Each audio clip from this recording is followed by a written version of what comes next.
जय श्री राधे। पूज्य श्री सद्गुरुदेव भगवान के चरणों में प्रणाम। आज पूज्य श्री स्वामी राम सुखदास जी महाराज कहते हैं,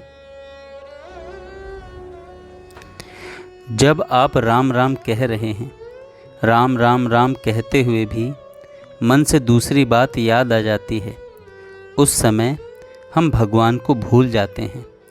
तो भगवान से कहो, हे नाथ, मैं आपको भूलूं नहीं, मैं आपका नाम लेता रहूं, आपको भूलूं नहीं। स्वामी जी महाराज आगे कहते हैं कि मैंने एक संत का पत्र पढ़ा था जो कि उन्होंने अपने प्रेमी के प्रति दिया हुआ था, छोटा कार्ड था। पहले छोटा कार्ड हुआ करता था। 1-2 पैसे के कार्ड में मैंने समाचार पढ़ा था। अपने सेवक के प्रति लिखा था कि एक नाम छूट जाए, इतना काल समय अगर खाली चला जाए तो ब्याह हुआ बड़ा बेटा मरे, उससे भी ज़्यादा शोक होना चाहिए। राम राम राम, गजब हो गया। यह लिखा था उस कार्ड में कि ब्याह हुआ लड़का मर जाए तो हृदय में एक चोट पहुंचती है कि ऐसा कमाने वाला सुपुत्र बेटा मर गया, तो उससे भी ज़्यादा दुख होना चाहिए एक नाम उच्चारण करें इतना समय खाली जाने पर। क्योंकि जो लड़के छोटे हैं वे बड़े हो जाएंगे, गृहस्थों के और फिर पैदा भी हो जाएंगे, परंतु समय थोड़े ही पैदा हो जाएगा। जो समय खाली गया, वह जो घाटा पड़ा है वह तो पड़ ही गया। इस वास्ते हमें सावधानी रखनी चाहिए कि हमारा समय बर्बाद ना हो। जो दिन जाए भजन के लेखे, सो दिन आसी गिनती में, वह दिन गिनती में आएंगे। बिना भजन के जो समय गया उसकी कोई कीमत नहीं, वह तो बर्बाद हो गया, बड़ा भारी नुकसान हो गया, घाटा लग गया बड़ा भारी। अब तक जो समय संसार में लग गया वह तो लग ही गया। अब सावधान हो जाएं। सज्जनों, भाइयों, बहनों, दिन में थोड़ी थोड़ी देर में देखो नाम याद है कि नहीं। घर में जगह जगह भगवान का नाम लिख दो और याद करो। भगवान की तस्वीर इस भाव से सामने रख दो कि भगवान हमें याद आते रहें। हमें भगवान को याद करना है। घर में भगवान का चित्र रखो, पर इस भावना से रखो कि तस्वीर पर हमारी दृष्टि पड़ते ही हमें भगवान याद आएं। ऐसे भाव से रखकर सुंदर सुंदर नाम लिख दो। जहाँ ज़्यादा दृष्टि पड़ती हो वहाँ नाम लिख दो। ऐसे गृहस्थ को मैंने देखा है।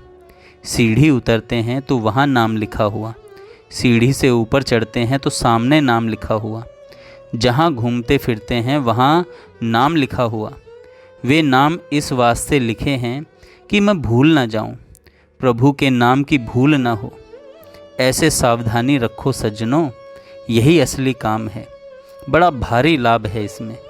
भक्ति कठिन करूरी जान, इसमें नफ़ा घना नहीं आन। इसमें नुकसान है ही नहीं, केवल नफ़ा ही नफ़ा है, बस फ़ायदा ही फ़ायदा। इस प्रकार अपना सब समय सार्थक बन जाए। एक श्वास भी खाली खोए न खलक बीच। संसार के भीतर जो समय खाली चला गया तो बड़ा भारी नुकसान हो गया। श्री दादू जी महाराज फरमाते हैं कि दादू जैसा नाम था तैसा लीना नाए। इस नाम की जितनी महिमा है वैसा नाम नहीं लिया, जबकि उन्होंने उम्र भर भजन किया, नाम ही तो जपा, परंतु उनको लगता है कि नाम जैसा जपना चाहिए था वैसा नहीं जपा, अर्थात मुख से जितना नाम लेना था उतना नहीं लिया। अब देह हलावा हो रहा, देह में से बस प्राण गए गए गए, ऐसी उनकी दशा हो रही है। पर दादू दयाल जी कहते हैं, हौस रही मन माए, भगवान का नाम और लेते। जैसे धन कमाने वाले का लोभ जागृत होता है तो उसके पास लाखों करोड़ों रुपए हो जाने पर भी फिर नए नए कारखाने खोलकर और धन कमा लूं, ऐसा लोभ बढ़ता ही रहता है। यह धन तो यहीं रह जाएगा और हमारा समय बर्बाद हो जाएगा। यदि भगवान में लग जाओगे तो नाम का वैसे लोभ लगेगा जैसे संतों ने प्रार्थना की है कि हे भगवान, हमारी एक जीभ से नाम लेते लेते तृप्ति नहीं हो रही है, इस वास्ते हमारी हजारों जीभ हो जाएं जिनसे मैं नाम लेता रहूं। उनकी ऐसी नाम की लालसा बढ़ती ही चली जाती है। मेरे को एक सज्जन मिले थे, वे कहते थे कि मैं राम राम करता हूँ तो राम नाम का चारों तरफ चक्कर दिखता है, ऊपर आकाश में और सब जगह ही राम राम दिखता है, पास में चारों तरफ 10 दिशाओं में नाम दिखता है, पृथ्वी देखता हूँ तो कण कण में नाम दिखता है, राम राम लिखा हुआ दिखता है। कोई जमीन खोदता है तो उसके कण कण में नाम लिखा हुआ दिखाई देता है। ऐसी मेरी वृत्ति हो रही है कि सब समय, सब जगह, सब देश, सब काल, सब वस्तु और संपूर्ण व्यक्तियों में राम नाम परिपूर्ण ही रहा है। यह कितनी विलक्षण बात है, कितनी अलौकिक बात है। भगवान राम ने लंका पर विजय कर ली, अयोध्या में आकर के गद्दी पर विराजमान हुए तो उस समय राजाओं ने राम जी को कई तरीके की भेंट दी। विभीषण ने रावण के इकट्ठे किए हुए कीमती कीमती रत्नों की माला बनाई थी। माला बनाने में यही उद्देश्य था कि जब महाराज का राज्य तिलक होगा तब मैं भेंट करूँगा। इस तरह से विभीषण वह माला लाया। समय पाकर उसने महाराज के गले में माला पहना दी। महाराज ने देखा कि भाई, गहनों की शौक स्त्रियों को ज़्यादा होती है। ऐसे विचार से राम जी ने वह माला सीता जी को दे दी। सीता जी को जब माला मिली तो उनके मन में विचार आया कि मैं यह माला किसको दूं? महाराज ने तो मेरे को दे दी, अब मेरा प्यारा कौन है? हनुमान जी पास में बैठे हुए थे। हनुमान जी महाराज पर सीता माता का बहुत स्नेह था, बड़ा वात्सल्य था, और हनुमान जी महाराज भी माँ के चरणों में बड़ी भारी भक्ति रखते थे। माँ ने हनुमान जी को इशारा किया तो चट पास में चले गए। माँ ने हनुमान जी को माला पहना दी। हनुमान जी बड़े खुश हुए, प्रसन्न हुए। वे रत्नों की ओर देखने लगे।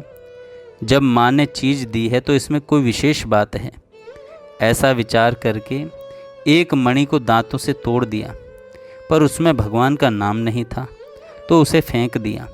फिर दूसरी मणि तोड़ने लगे तो वहाँ पर बड़े बड़े जौहरी बैठे थे। उन्होंने कहा, बंदर को तो अमरूद देना चाहिए, यह इन रत्नों का क्या करेगा? रत्नों को तो यह दांतों से फोड़कर फेंक रहा है। किसी ने उनसे पूछा, क्यों फोड़ते हो, क्या बात है, क्या देखते हो?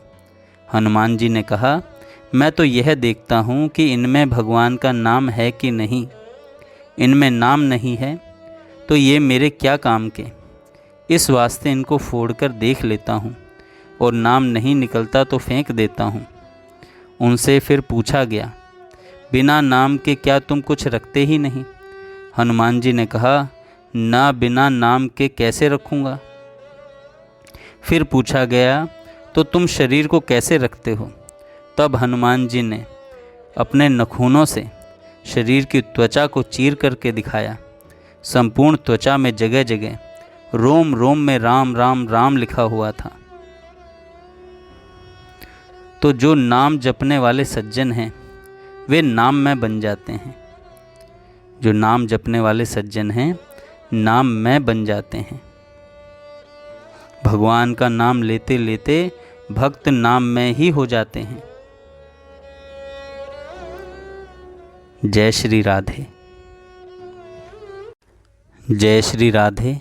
पूज्य श्री सद्गुरुदेव।